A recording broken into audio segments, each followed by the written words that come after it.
अस्सलाम वालेकुम मेरे दोस्तों, उम्मीद है आप खैर खैरियत से होंगे, अच्छे काम कर रहे होंगे, बागवानी में आपका दिल लग रहा होगा, दूसरों के काम आ रहे होंगे। हमारा मानना है कि दूसरों के काम आना ही ज़िंदगी है। आज हम बात करेंगे क्रिसैंथेमम पर, यानी गुले दाऊदी पर। क्रिसैंथेमम का नाम जो है ये ग्रीक नाम है, जो ये पौधा 15वीं BC में यहाँ आया।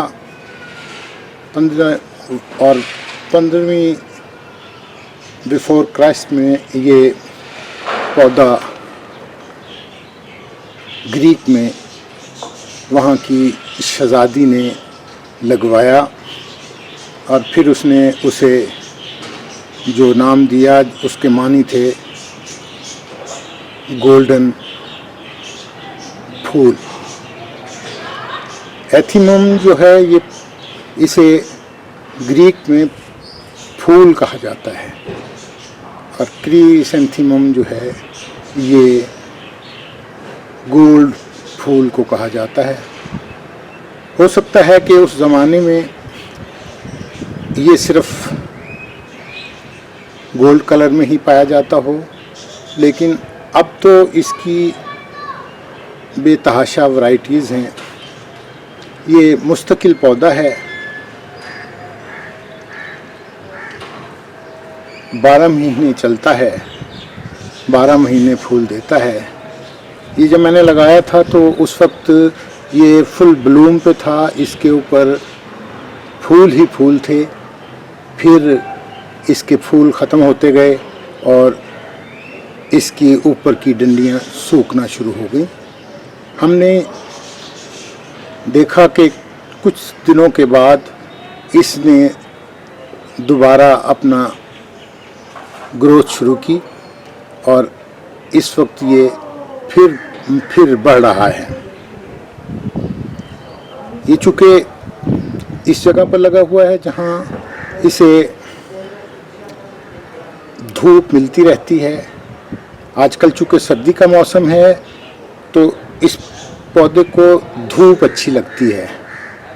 गर्मियाँ हों और 5-6 घंटे की धूप हो तो ये फलता फूलता है। इसे फैलने के लिए जगह भी खासी मुयस्सर है और इस पे अब दोबारा फ्लावरिंग शुरू हो रही है। गर्मी के मौसम में अगर इसे सायादार जगह पर रखा जाए तो ज़्यादा बेहतर रहता है, वरना इसके पत्ते और फूल खुश्क होना शुरू हो जाते हैं, क्योंकि इसे थोड़ी सी कूलनेस की भी ज़रूरत होती है। अगर इसे खुली धूप में रखा जाएगा तो ये फ्लावरिंग नहीं करेगा, वरना आप इससे सारा साल फूल ले सकते हैं। ये खूबसूरत फूल है। वो कहते हैं लहने दाऊदी। तो ये खुशकुन गला तो नहीं है, आवाज़ ये बोलता तो नहीं है, लेकिन खूबसूरत फूल ज़रूर है। आइए अब इसकी बात करते हैं कि इसे बढ़ाया कैसे जा सकता है, इसकी प्रोपगेशन कैसे की जा सकती है। तो ये कटिंग के ज़रिए भी ग्रो हो सकता है और सीड के ज़रिए भी।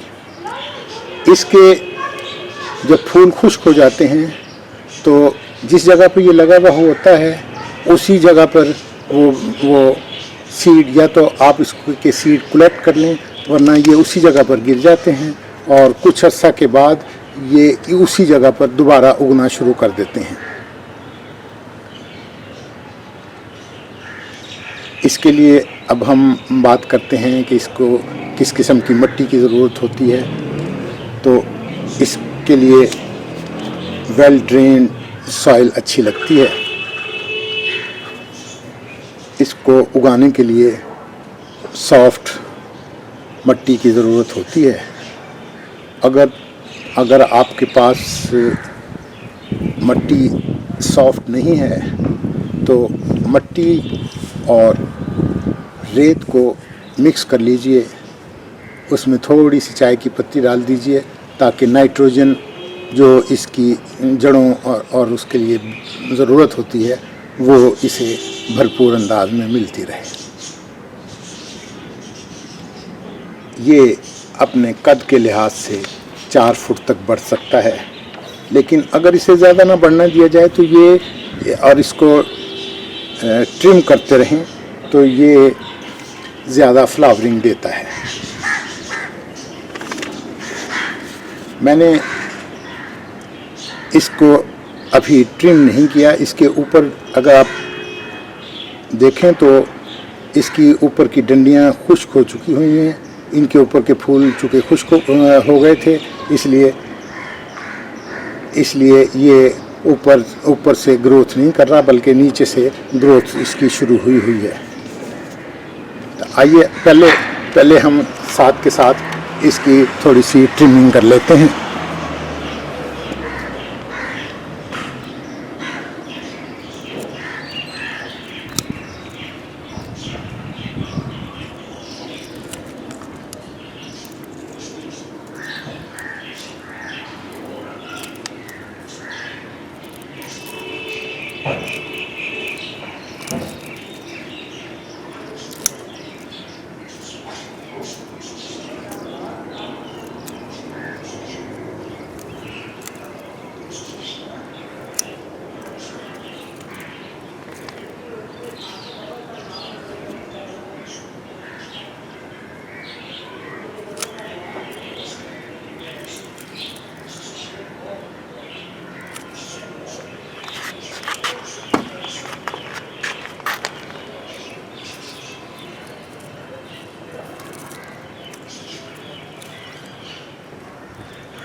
तो साहब हमने इसकी ट्रिमिंग भी कर दी है। इसको हल्की फुल्की गुड़ाई की ज़रूरत रहती है, वो करते रहना चाहिए। मैंने अभी 2 दिन पहले इस पूरी क्यारी की गुड़ाई की है, तो उसके साथ इसकी भी गुड़ाई हो गई है। गुड़ाई करने से इसको जो ऑक्सीजन चाहिए होती है वो मुयस्सर आ जाती है और इसकी सेहत पर अच्छा असर पड़ता है। वैसे अगर इसे किसी बड़े पॉट में लगाया जाए, अच्छी खाद दी जाए, अच्छा माहौल फराहम किया जाए तो इसकी ग्रोथ ज़्यादा होती है और फ्लावरिंग भी ज़्यादा होती है। आइए अब हम इसकी खाद की बात करते हैं। तो इसको अगर NPK खाद दी जाए तो वो भी बेहतर है और DAP दी जाए तो वो भी बेहतर है। DAP देने से इसकी रूट्स में पावर आती है। इसमें DAP में चूँकि नाइट्रोजन भी होती है, इसलिए इसकी ग्रीनरी बेहतर होती है। NPK खाद जो है ये एक ऑलराउंडर खाद है, इसलिए पौधों के लिए अच्छी होती है। तो इसको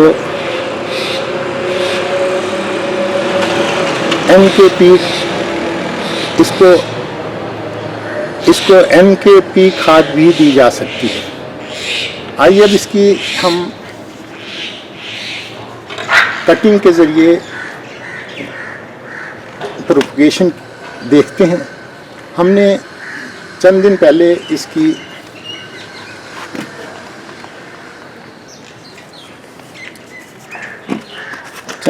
हमने इसके ये एक कटिंग लगाई है। अब आज हम आप एक और कटिंग इसमें से आपके सामने लगा देते हैं। कटिंग इसकी आसानी से आप ले सकते हैं। ये भी फ्लावरिंग पे नहीं आई, इसलिए हम इसमें से एक कटिंग ले लेते हैं।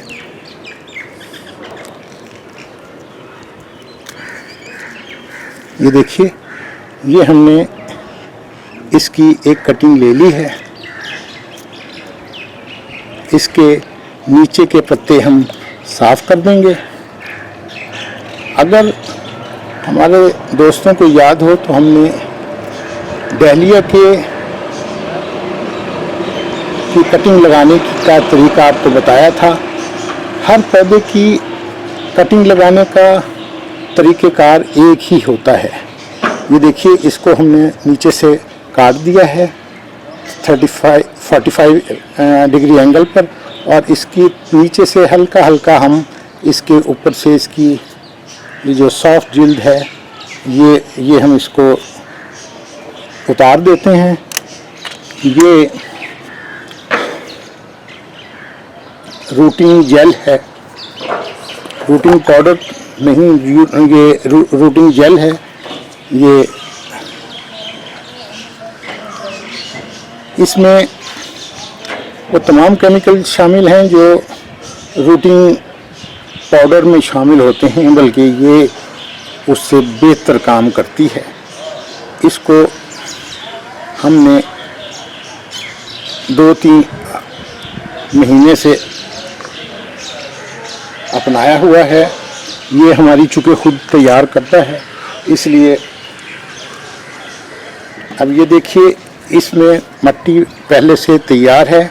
अब हम इसमें ये जल लगी कटिंग जो है ये इसमें लगा देंगे, और इसके बाद इसके इर्द की मिट्टी थोड़ी थोड़ी हम इसमें दबा देंगे।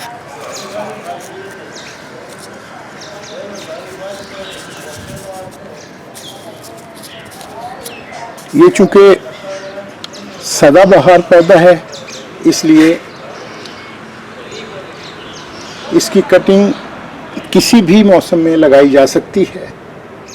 हमारे दोस्तों का बाज़ का ख्याल है कि कटिंग लगाने के ख़ास मौसम है। वैसे तो अब फरवरी शुरू होने वाला है, कल शायद 1 फरवरी होगा।